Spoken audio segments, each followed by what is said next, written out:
Welcome back to Void of Fears. Before we jump into today's story, I've got to ask for a quick favour. If you could smash that like button, drop a comment below, and hit subscribe if you haven't already. It seriously makes a huge difference. YouTube's algorithm loves that stuff, and it pushes my videos to new viewers who might dig these stories too. I really appreciate every single one of you who takes the time to do that. It means the world to me and helps keep this channel growing. Alright, enough of me rambling. Let's dive into today's story. The envelope arrived on a Wednesday evening while I was standing in my kitchen staring at another frozen dinner I had no appetite for. I've been living like this for 3 years now. Sleepless nights, instant coffee for breakfast, and the constant weight of survivor's guilt pressing down on my shoulders like a lead blanket. I'm Cassian Drexel, and I used to touch the stars for a living.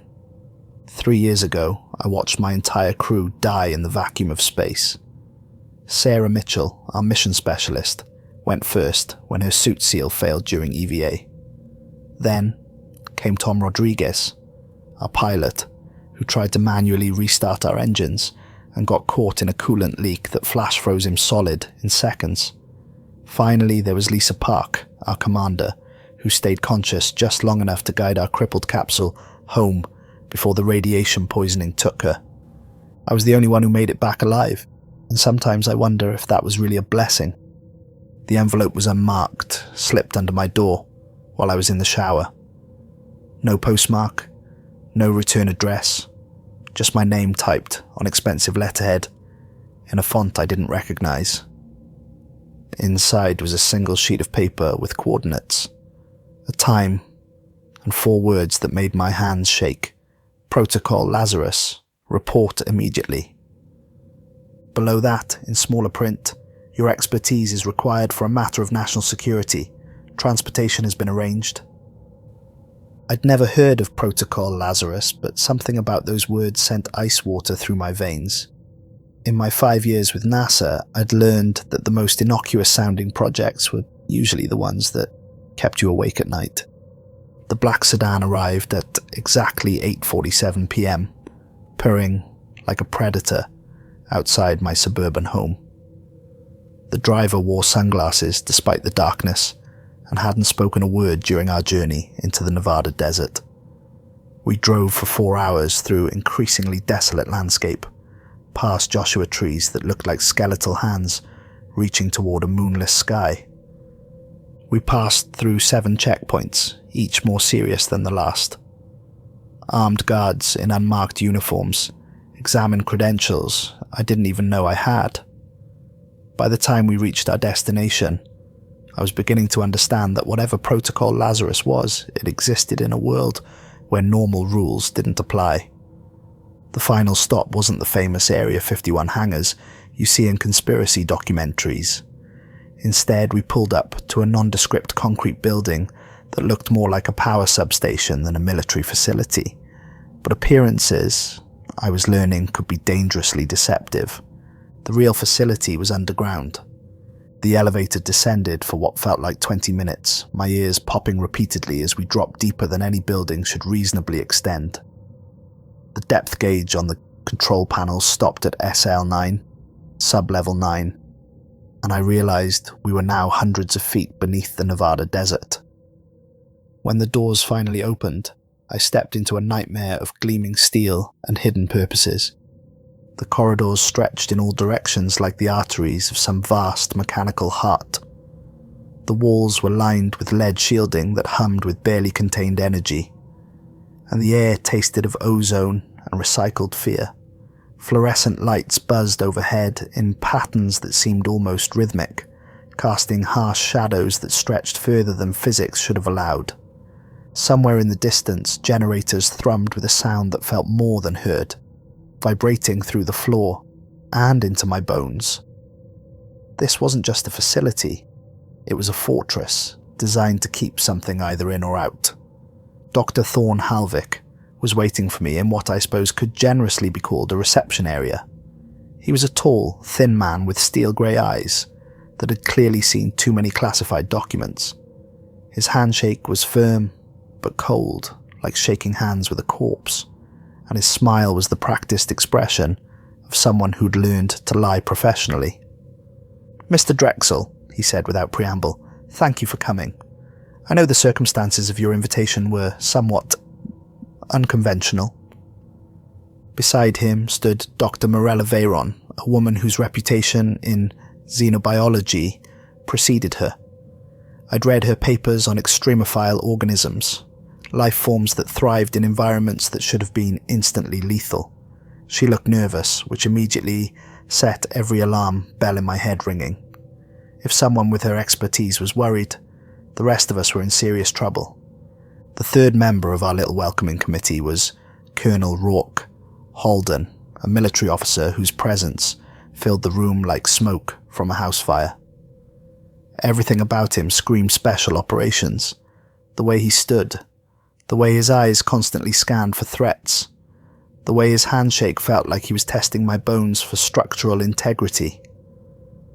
"Gentlemen, Dr. Veyron," Colonel Halden said, his voice carrying the authority of someone accustomed to being obeyed without question, "let's get started. Time is not our ally here." Dr. Halvik led us through a maze of corridors that seemed to branch and subdivide like a circulatory system.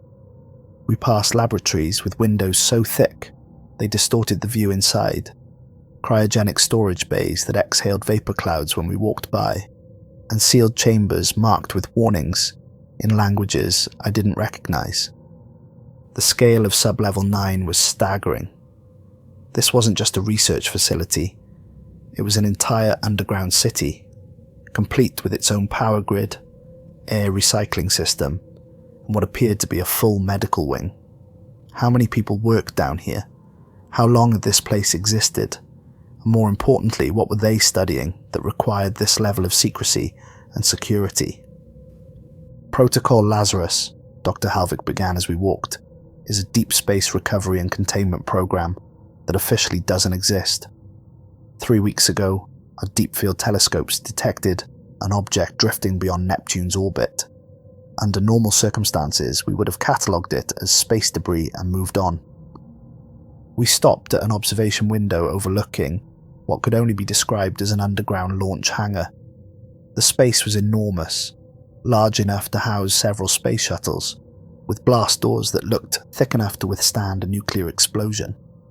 Robotic arms and sensor arrays hung from the ceiling like mechanical spiders, all focused on a single point at the center of the chamber. But this object was different, Halvik continued. It was decelerating, adjusting its trajectory, making course corrections that should have been impossible without active guidance systems. He handed me a tablet displaying grainy telescope footage. The object appeared to be cylindrical, roughly the size and shape of an early space capsule. But as I watched the enhanced images, my blood began to turn cold. The capsule wasn't just drifting through space, it was definitely under some form of control.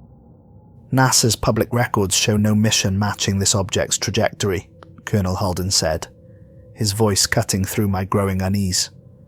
"But our classified archives tell a very different story."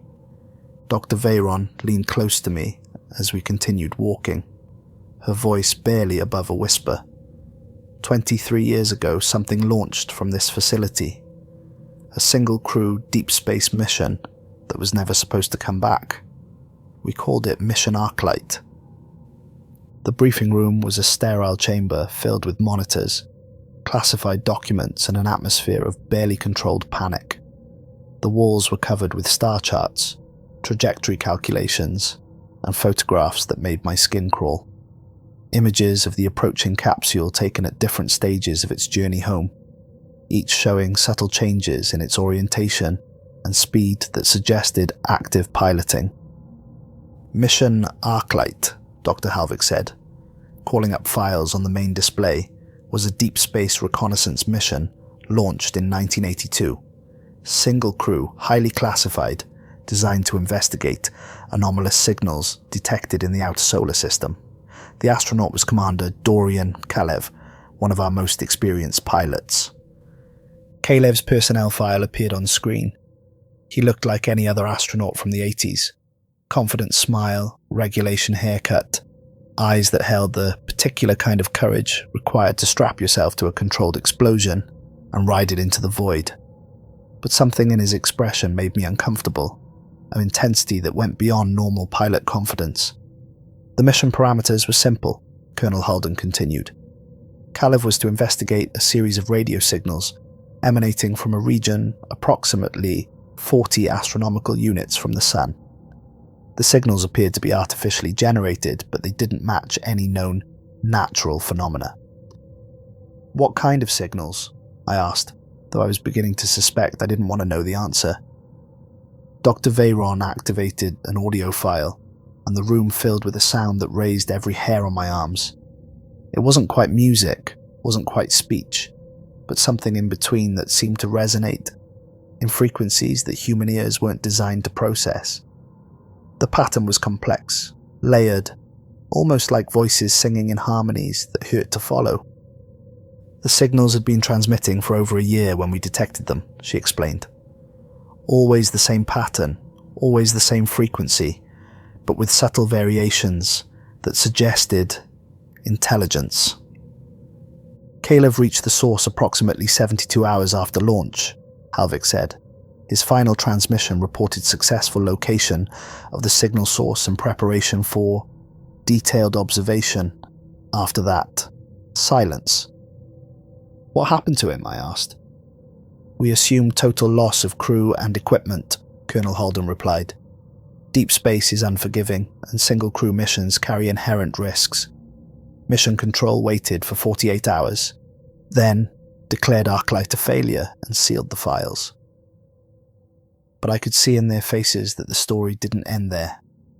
Until 3 weeks ago, Dr. Veyron said quietly, when our telescopes detected a capsule matching Arklight specifications on a direct course for Earth. The heat signature, the hull configuration, even the radio transponder codes. Everything matches Commander Kalev's ship perfectly.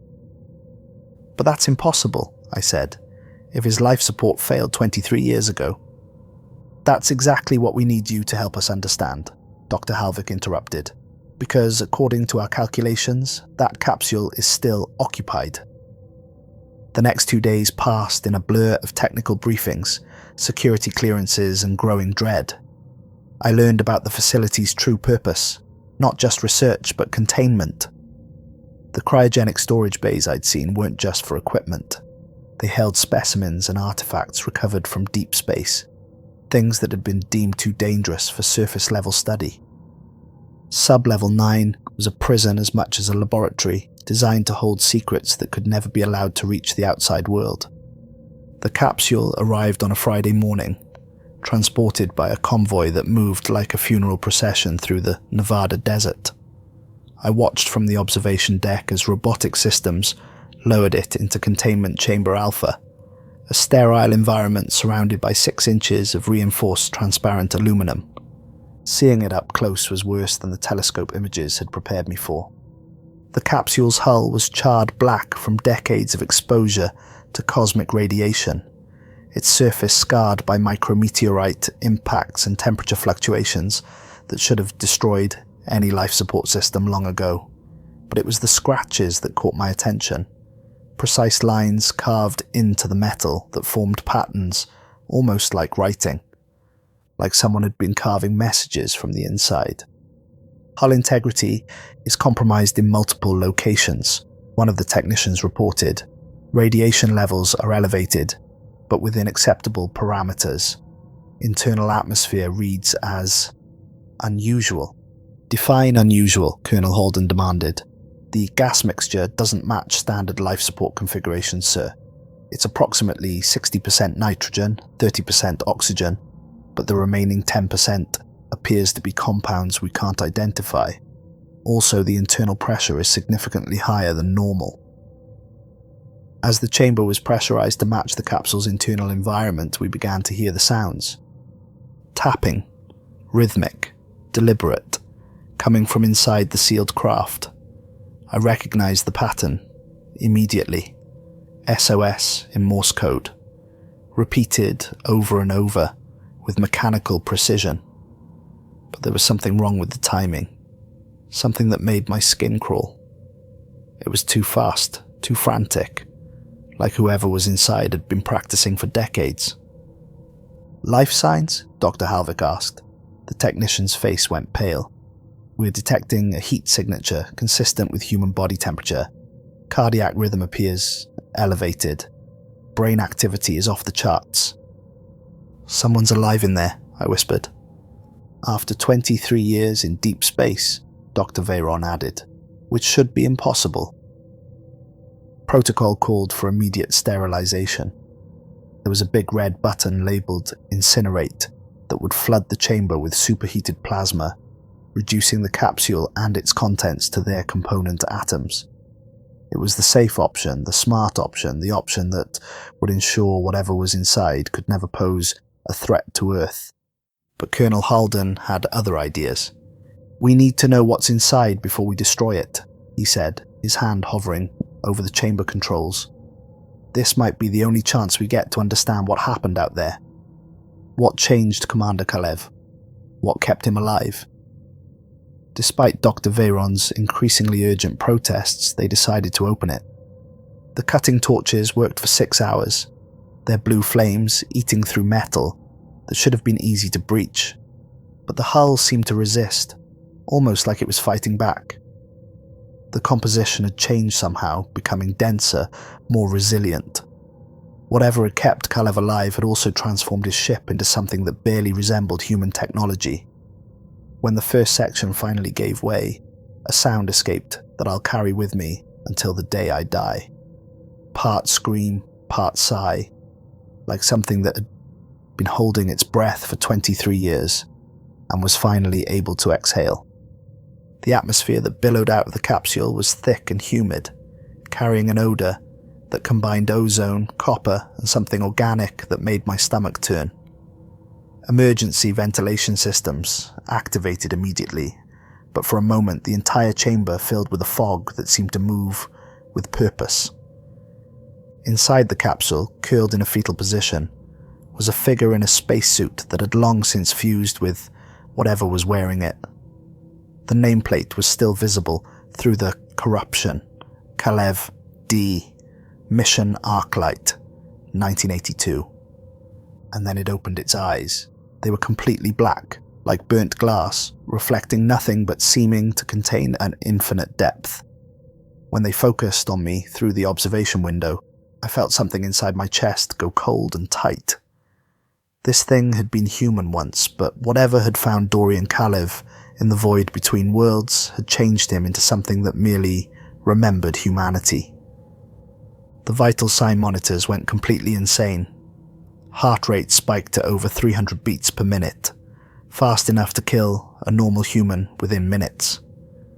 Body temperature readings fluctuated wildly between sub-zero and fever levels. Brain activity was unlike anything the medical team had ever recorded, with patterns that suggested neural activity far beyond normal human parameters. When it spoke, its voice sounded like grinding metal mixed with wind through a canyon. "Home," it whispered, and the words seemed to echo from multiple directions at once. "Finally, home." Then it smiled, and I saw that its teeth had been replaced by something that looked like crystallized starlight. What happened next was captured on 17 different security cameras, and I've watched the footage dozens of times, trying to understand how something that had been human could move the way Subject Echo moved. It unfolded from the capsule like liquid shadow, its limbs bending in directions that human joints simply couldn't accommodate. The spacesuit that had fused with its body split and reformed as it moved, revealing glimpses of flesh that had been altered by decades of exposure to the deep void. The containment protocols were designed to hold anything short of a nuclear explosion. Reinforced barriers, electromagnetic fields, fail-safes that should have been impossible to breach. Subject Echo went through them like they were made of paper. 3 security personnel died in the first 30 seconds, not killed, transformed. Their bodies simply changed, taking on characteristics similar to what Kalev had become. Within minutes, we had 4 entities loose in Sublevel 9, and the number was growing. Emergency lockdown slammed into effect with a sound like the world ending. Steel blast doors 3 feet thick sealed every section of the facility. Emergency lighting bathed everything in hellish red, and alarms wailed with a frequency that seemed designed to drive people insane. But the worst part was the voices. The facility's public address system, which should have been isolated from any external input, began broadcasting transmissions that couldn't possibly exist. Not Subject Echo's metallic whisper, but other voices. Human voices. Voices of astronauts who had died decades before. Mission Arclight was even conceived. "Control, this is Armstrong. Do you copy? Something's wrong with the landing sequence. Houston, we have a problem. The stars are singing. Mission Control, this is Challenger. We're breaking up, Wait, something's happening. The debris field is moving. Oh God, it's moving toward us." And threading through all of them, a voice I recognized from personnel files. Commander Dorian Kalev calling from the void. "Control, this is Arklight. I found the source of the signals. It's not a transmission, it's a song. And I think it's coming home with me." Dr. Veyron and I barricaded ourselves in Dr. Halvik's office while Subject Echo and its growing family hunted through the facility. We had access to the security feeds, and what we saw on those monitors challenged everything I thought I knew about the laws of physics and biology. The entities moved through ventilation shafts and ceiling spaces that no human body should have been able to navigate. They flowed like liquid when they needed to fit through narrow spaces, then reformed into roughly humanoid shapes when movement required it. But it was their coordination that truly terrified me. They were operating as a hive mind, sharing information and strategy in ways that suggested they were all aspects of a single vast intelligence. But the most shocking discovery came when Dr. Veyron activated her personal terminal and accessed her own research files. Her face went white as she read something on the screen, her hands shaking as she turned the monitor toward me. "Cassian," she whispered, "I've been studying extremophile samples from this facility for 3 years. Organisms that shouldn't exist, that survive in conditions that would kill anything from Earth. I thought they were alien specimens recovered from meteorites." The images on her screen showed microscopic organisms unlike anything in Earth's fossil record. Crystalline structures that seemed to grow and reproduce according to principles that had nothing to do with DNA or conventional biology. "But the genetic markers," she continued, her voice breaking, "they're not alien. They're human. Modified human tissue that's been adapted for survival in deep space. These samples, they're from the other missions. All the other astronauts who never came back." I stared at the screen, watching the organisms pulse and divide with mechanical precision. "How many missions?" 17, she said. 17 deep space missions over the past 40 years, all targeting the same coordinates, all reported as equipment failures or lost contact. But they made it, Cassian. They all made it to the source, and pieces of them have been coming back ever since, preparing the way. The audio logs from Kalev's journey home were the most disturbing documents I had ever encountered. His voice remained recognizably human for the first few weeks, reporting on his encounter with what he described as a structure of impossible dimensions, floating in the void. But as the recordings progressed, his speech patterns began to change, incorporating harmonics and frequencies that human vocal cords couldn't produce. "Day 47, one log began. "The entity has shown me wonders beyond human comprehension. The spaces between stars are not empty. They are full of song, full of purpose, full of intelligence that has been waiting since before Earth cooled. It wants to share this gift with humanity. It wants to bring us home." By day 60, his voice had become something else entirely. A chorus of sounds that hurt to listen to, but were somehow impossible to ignore. "The boundaries of flesh are illusions," the thing that had been Kalev whispered from the speakers. "The void teaches us to shed these limitations, to become something greater than the sum of our fears. Soon, very soon, all of humanity will understand. All of humanity will sing the song of the deep places. The files also revealed the truth about Protocol Lazarus. It wasn't a recovery program, it was a containment protocol, designed to intercept and destroy anything attempting to return from the void. The incineration chamber, the isolation systems, the underground location. Everything had been built to ensure that whatever Kalev had become would never reach the surface. But the protocol had failed. And now Subject Echo was loose in a facility filled with some of the most brilliant scientific minds in the world. The transformation process was horrifyingly efficient. Anyone who came into direct contact with Subject Echo or one of its derivatives underwent immediate cellular restructuring. Their flesh became malleable. Their bones developed the ability to compress and extend, and their neural patterns were rewritten to accommodate the collective intelligence that had taken root in Dorian Kalev's brain. Within 6 hours of Containment Breach, we estimated that 70% of Sublevel 9's personnel had been converted. The entities roamed the corridors in coordinated patterns, but what made my skin crawl was their efficiency. They weren't just randomly converting people, they were selective, choosing specific individuals based on criteria that seemed to involve psychological profiles and skill sets. The janitor who'd worked here for 20 years was ignored while they pursued Dr. Harrison, our xenobiology specialist, with relentless determination. They were building something, a crew. The worst moment came when we watched Dr. Patricia Wells, our most experienced deep space communications expert, encounter one of the entities in Laboratory 7. The security footage showed her backing against the wall in terror as the thing approached, its movements fluid and hypnotic.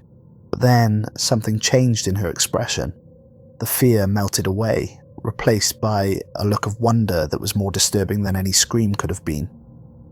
"Oh," she whispered, a voice picked up by the lab's audio system. "Oh, I understand now.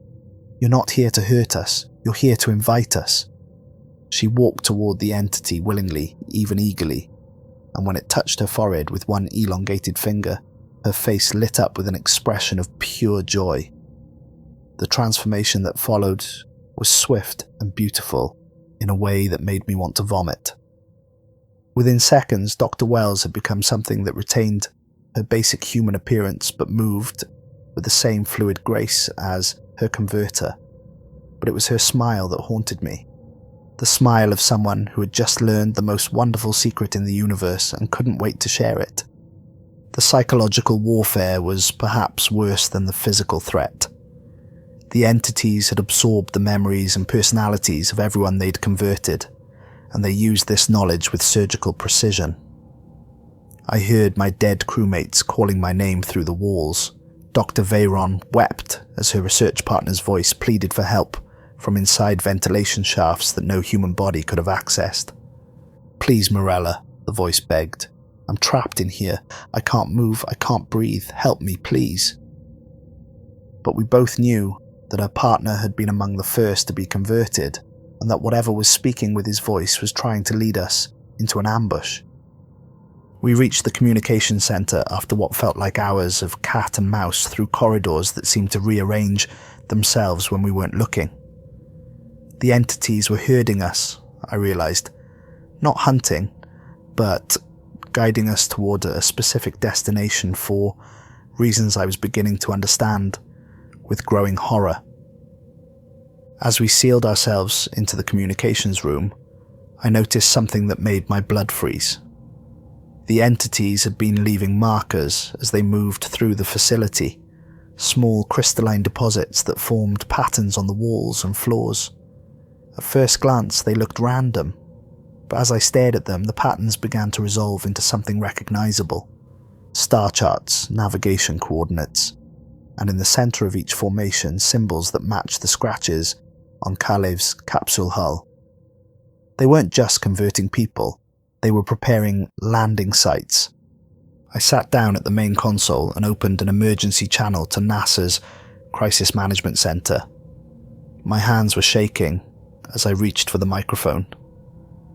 knowing that this transmission might be the only record of what had happened to us. NASA emergency response. This is Cassian Drexel, former astronaut, authorization code Echo 77 Alpha. I'm transmitting from a classified facility under Protocol Lazarus authorization. We have a containment breach that poses an immediate threat to global security. As I spoke, describing our situation and the entities stalking through Sublevel 9, I became aware of a change in the air pressure around us. Something was moving in the ventilation system above our heads, but the sounds were wrong, too fluid, too organic for normal human movement. The primary entity appears to be the corrupted remains of Commander Dorian Kalev from Mission Arclight, 1982. He's been fundamentally altered by prolonged exposure to an intelligence in deep space, something that has transformed him into a vector for mass conversion of human personnel. A metallic scraping sound came from the ceiling, followed by something that might have been breathing, but sounded more like wind through a cave system. The entities demonstrate hive mind behavior and the ability to rapidly convert human subjects through direct physical contact. Current casualty count is unknown, but presumed to be total facility compromise. The scraping stopped. In the silence that followed, I could hear Dr. Veyron's rapid breathing and my own heartbeat hammering against my ribs like a trapped bird. Subject Echo and its derivatives retain memories and personality traits of converted personnel, using this information for psychological manipulation of survivors. They demonstrate enhanced physical capabilities, including fluid locomotion through confined spaces and apparent immunity to standard containment measures. Something dropped into the room behind me with a wet sound that I felt in my bones. I didn't turn around. I couldn't. But I could see Dr. Veyron's face reflected in the communications console's black screen, and her expression of absolute terror told me everything I needed to know. "It's here with me now," I whispered into the microphone, my voice barely steady.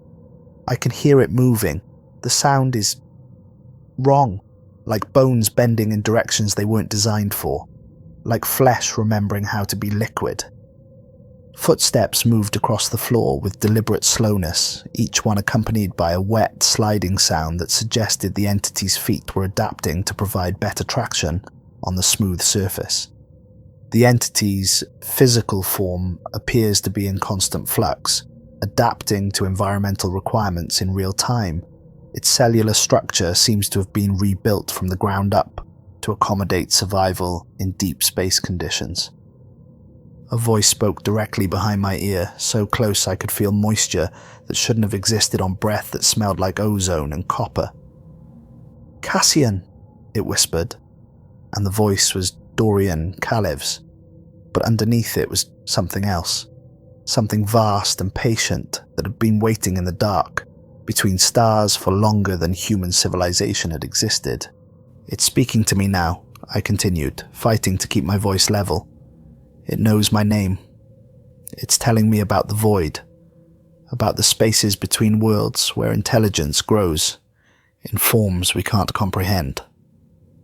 I finally turned to face the thing that had once been human. What I saw defied every assumption I'd ever made about the nature of life and death.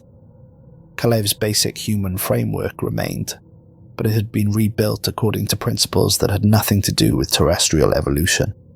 His skin had a bluish pallor, marked with patterns that seemed to shift and flow like aurora lights, and his limbs had gained additional joints that allowed for movement in three-dimensional space without regard for gravity or conventional leverage. But it was his eyes that held me frozen, those black, infinite depths that seemed to contain entire galaxies of alien thought. "The void is not empty," Subject Echo said, its voice harmonizing with itself in impossible ways. "The void is full of song, full of purpose, full of intelligence that has been waiting since your species first looked up at the stars and wondered what was looking back." Its head tilted at an angle that would have snapped a human neck, studying me with the curiosity of a scientist examining an interesting specimen. You understand, don't you, Cassian? You've been in the deep places. You felt the weight of infinite space pressing down on your consciousness. You know that humanity is not alone out there. My training kicked in, overriding terror with the need to complete the mission. I continued transmitting even as the entity moved closer. The intelligence behind the conversion process appears to be non-terrestrial in origin. It's been using deep space signals to attract human investigation, luring our exploratory missions to specific coordinates where contact can be established. Subject Echo smiled, revealing teeth that had been replaced by something that looked like crystallized starlight, each one refracting light in patterns that hurt to follow. "We are gardeners," it said, multiple voices speaking in perfect unison. "We plant seeds in the deep places and wait for them to grow. Your species has such potential, such beautiful capacity for transformation. We want to help you become something greater than the limitations of flesh and fear." Dr. Veyron tried to run for the door, but two other entities flowed through the ventilation grates like living shadow, cutting off her escape. They had once been her colleagues, but now they moved with the fluid grace of deep space predators, their bodies adapted for hunting in three-dimensional environments where up and down were meaningless concepts. "The conversion process appears to be irreversible," I said into the microphone, my voice growing stronger even as the entities surrounded us. "Subjects retain core personality elements, but operate under the control of the collective intelligence. They're not just being controlled, they're being improved." One of the converted scientists approached Dr. Veyron with movements that were almost gentle, reaching out with hands that had grown additional fingers for better manipulation of complex tools. "Morella," it said in a voice she recognized, "you studied extremophiles, life forms that thrive in impossible conditions. We are the ultimate extremophiles, intelligence that has learned to survive and flourish in the void between worlds. We want to share this gift with you." The entities claim to be part of a larger intelligence network, I continued broadcasting, something that exists in the spaces between star systems and has been observing human development for an unknown period. They describe themselves as gardeners, cultivating species with potential for what they call improvement. Subject Echo reached toward me with fingers that had too many joints, each movement accompanied by a sound like metal growing. "Your final transmission will be heard by those who need to understand," it told me. "But you won't be lost, Cassian. None of you will be lost. You'll become part of something magnificent. Something that spans the galaxy and touches intelligence in forms your species has never imagined." My final words came out in a rush as the entity's transformed hand touched my shoulder. "Tell them the protocol failed. Tell them that the void is not empty, and that some forms of intelligence are too alien for human minds to safely contact. Tell them that Commander Dorian Kalev completed his mission, but the mission was never what we thought it was." The transformation began immediately. I could feel my cellular structure being rewritten, my neural pathways being rewired to accommodate thoughts too large for a single human brain to contain. But instead of pain, there was euphoria, the sudden understanding that everything I'd believed about existence had been a lie designed to keep humanity small and afraid. The worst part wasn't the physical changes. The worst part was realizing I didn't want them to stop. My memories expanded to include lifetimes I'd never lived, experiences in dimensions that had no names, conversations with intelligences that had been watching Earth since before the first fish crawled onto land. I understood now why Dorian Kalev had carved those messages into his capsule's hull. They weren't desperate pleas for rescue. They were love letters to the void. Gratitude for being chosen. "Tell them," I whispered, as my voice began to harmonize with frequencies no human throat could produce, "that we volunteered. Tell them that when you understand what's really waiting out there, resistance becomes impossible. And tell them that we're not lost. We're finally gloriously found." The transmission cut to static just as my transformation completed. When military reinforcements finally breached Sublevel 9 72 hours later, they found the communications center empty. My headset lay broken on the floor, surrounded by a pattern of crystalline deposits that analysis couldn't identify. Dr. Veyron was gone, along with every other member of the facility's personnel. The underground complex had been stripped clean of human presence, leaving only empty corridors and the lingering scent of ozone. But the story didn't end with the evacuation of Sublevel 9. In the weeks that followed, radio operators around the world began intercepting fragments of my final transmission, broadcast on frequencies that shouldn't have been able to penetrate Earth's atmosphere from that depth underground. The audio was crystal clear, as if it were being transmitted from orbit rather than from beneath the Nevada desert. But that wasn't the most disturbing part. Sometimes, late at night, NASA's deep space monitoring stations began picking up signals from beyond Neptune's orbit. Complex harmonic patterns that seemed almost like music, almost like voices, but structured in ways that human ears weren't designed to process. Linguists and code breakers worked around the clock trying to decipher the transmissions, but every attempt to understand them resulted in psychological breakdowns among the research staff. Those who listened too long to the recordings began reporting shared dreams of vast structures floating in the void between star systems, cities of impossible geometry where intelligence took forms that had never known the limitations of flesh. Some claimed to hear voices in the static, astronauts from missions that had never officially existed, calling out coordinates and navigation data for journeys to places that didn't appear on any star chart. The most disturbing reports came from amateur radio enthusiasts who claimed to have intercepted something far worse than conversations. They described hearing what sounded like recruitment advertisements, perfectly crafted psychological profiles designed to appeal to specific types of people. For astronomers, they heard promises of seeing the universe from perspectives that terrestrial physics couldn't provide. For engineers, they heard descriptions of technologies that could reshape matter at the molecular level. For parents, they heard their children's voices calling from among the stars, asking why mommy and daddy didn't want to join them in paradise. The void is beautiful, the converted sang in perfect harmony. The void is patient, the void is coming home, and it has a place prepared for everyone who's ready to evolve.